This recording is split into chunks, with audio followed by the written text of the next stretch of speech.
बिस्मिल्लाहिर्रहमानिर्रहीम। अस्सलामुअलैकुम viewers, welcome to the Shamil food kitchen. Welcome to the YouTube channel Shamil food kitchen. आज मैं बनाने जा रही हूँ रसमलाई, जो बहुत ही टेस्टी बनती है। कुछ लोगों का कहना है कि रसमलाई टूट जाती है। आप मेरी इस वीडियो को एंड तक ज़रूर देखिएगा, तो इंशाल्लाह आप इसको फॉलो करेंगे तो आपकी रसमलाई बिल्कुल नहीं टूटेगी।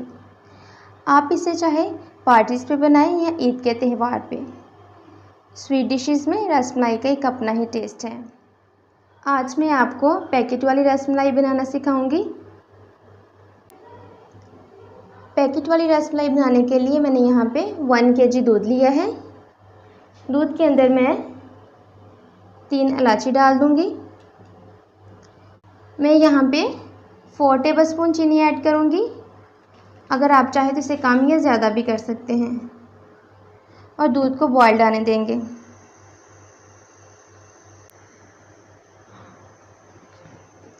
दूध को बॉयल आ चुका है।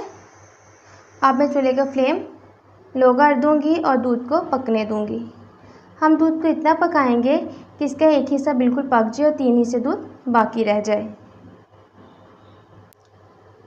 मैं दूध को 15 से 20 मिनट तक लो फ्लेम पे दूध को पकाऊंगी। दूध को पकते हुए 10 मिनट हो चुके हैं। अब मैं इसके अंदर 1 चम्मच बादाम और 1 चम्मच पिस्ता ऐड कर दूंगी और इसको मिक्स कर लूँगी।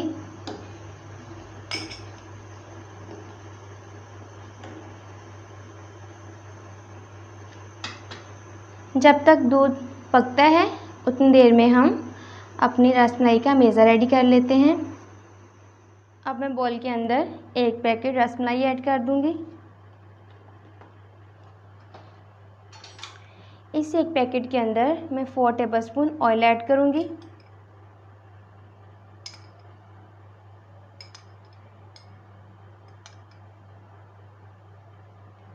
और इसको अच्छी तरह से मिक्स कर लूँगी।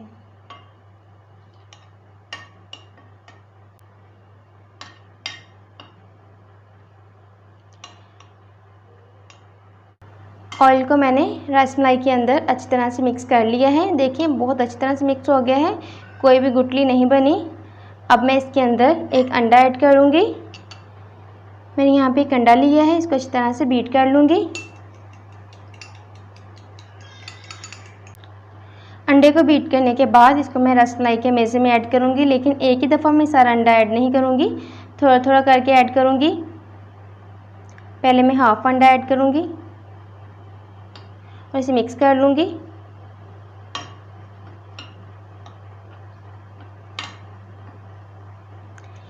इसे अब मैं हैंड की मदद से अच्छी तरह से गूंद लूँगी। रसमलाई का मेज़ा बिल्कुल तैयार है। इसके अंदर मैंने सिर्फ आधा अंडा ऐड किया है, आधा मेरा बच गया है। आधे अंडे से बहुत अच्छी तरह इसका मेज़ा रेडी हो गया। देखिए बहुत अच्छा रेडी हो गया। अब मैं इसकी बॉल्स रेडी कर लूँगी। बॉल रेडी करने से पहले मैं हैंड को हल्का सा ग्रीसी कर लूँगी। बॉल रेडी करने के लिए यहाँ से हम थोड़ा सा मेज़ा लेंगे। आप इसे किसी भी शेप का बना सकते हैं, सर्कल शेप में बना लें, लेकिन मैं यहाँ पे ओवल शेप में बना रही हूँ। मैंने ओवल शेप में एक रसमलाई रेडी कर ली है। ऐसे ही बाकी की मैं रेडी कर लूँगी।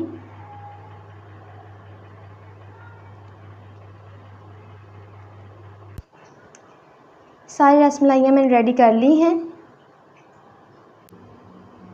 दूध अच्छी तरह से पक चुका है, 3 हिस्से दूध बाकी रह गया और 1 हिस्सा पक गया है। अब मैं इसके अंदर रसमलाइयाँ ऐड कर दूँगी।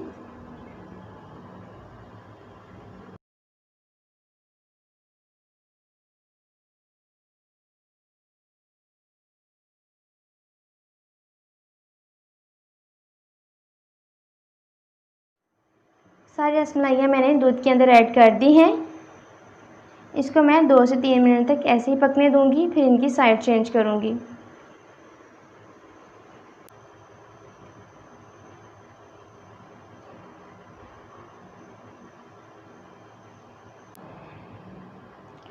रसमलाई को पकते हुए 3 मिनट हो चुके हैं। अब मैं इनकी साइड चेंज करूँगी। देखिए इनके साइज़ भी बड़ा होना शुरू हो गया है।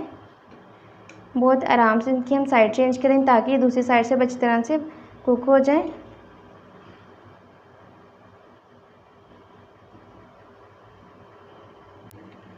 ऐसे में इनको दूसरी साइड से ही 3 मिनट तक कुक कर लूँगी। फ्लेम को आप मीडियम लो पे रखेंगे। दूसरी साइड से भी पकते हुए रसमलाई को 3 मिनट हो चुके हैं और अब हमारी रसमलाई बिल्कुल तैयार है। मैं आपको चेक करवाती हूँ। ये देखें कितनी अच्छी और कितनी सॉफ्ट बनी है। बिल्कुल भी ये हार्ड नहीं है, बहुत ही सॉफ्ट बनी है और कोई भी रसमलाई टूटी नहीं है और ना ही कोई रसमलाई फटी है। रसमलाई बिल्कुल तैयार है और चूल्हे का फ्लेम मैंने ऑफ़ कर दिया है। इसे मैं रूम टेम्परेचर पर ठंडा कर लूँगी। जब रूम टेम्परेचर पर ये ठंडी हो जाएगी तो इसे मैं 1 घंटे के लिए फ्रिज में रख दूँगी और उसके बाद हम इसे सर्विंग ट्रे में डाल के सर्व करेंगे। रसमलाई को मैंने रूम टेम्परेचर पर ठंडा होने के बाद सर्विंग प्लेट में डाल लिया है। अब मैं आपको चेक करवाती हूँ कितनी अच्छी बनी है हमारी रसमलाई। ये देखिए कितनी अच्छी बनी है, कितनी सॉफ्ट है, अंदर से बिल्कुल भी कच्ची नहीं है, अंदर से बहुत ही जूसी और ऊपर से बहुत ही सॉफ्ट है। बहुत ही टेस्टी बनी है हमारी रसमलाई। आप भी मेरी रेसिपी को ऐसे ही ट्राई कीजिएगा तो इंशाल्लाह आपकी बहुत ही अच्छी बनेगी रसमलाई। अब मैं इसको पिस्ता और बादाम के साथ गार्निश कर लूँगी।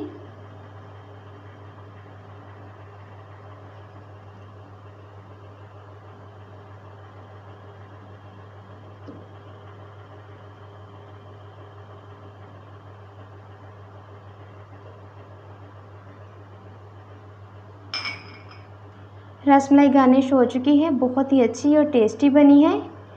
आप मेरी रेसिपी को सेम ऐसे ही फॉलो कीजिएगा तो इंशाल्लाह आपकी बहुत ही अच्छी रेसिपी बनेगी। रसमलाई को मैंने गार्निश कर लिया है, बहुत ही अच्छी और बहुत टेस्टी बनी है। आप भी मेरी इस रेसिपी को सेम ऐसे ही फॉलो कीजिएगा, इंशाल्लाह आपकी रेसिपी भी बहुत ही अच्छी बनेगी। आप मेरी इस रेसिपी को ट्राई करने के बाद कमेंट बॉक्स में ज़रूर बताइएगा कि आपको कैसी लगी। मेरी रेसिपी को फ्रेंड्स फैमिली मेम्बर्स के साथ शेयर करें, लाइक करें और अगर अभी तक आपने शामिन फूड किचन को सब्सक्राइब नहीं किया तो सब्सक्राइब कर लें। साथ में ही बेल आइकॉन के बटन को प्रेस करना ना भूलें ताकि मेरी हर नई आने वाली वीडियो अब तक फ्री पहुंच सके। अल्लाह हाफिज़। मिलते हैं एक नई रेसिपी के साथ। अल्लाह ताला आप सबको अपने हिफ्ज़-ओ-मान में रखे और आप मुझे अपनी दुआओं में याद रखिएगा।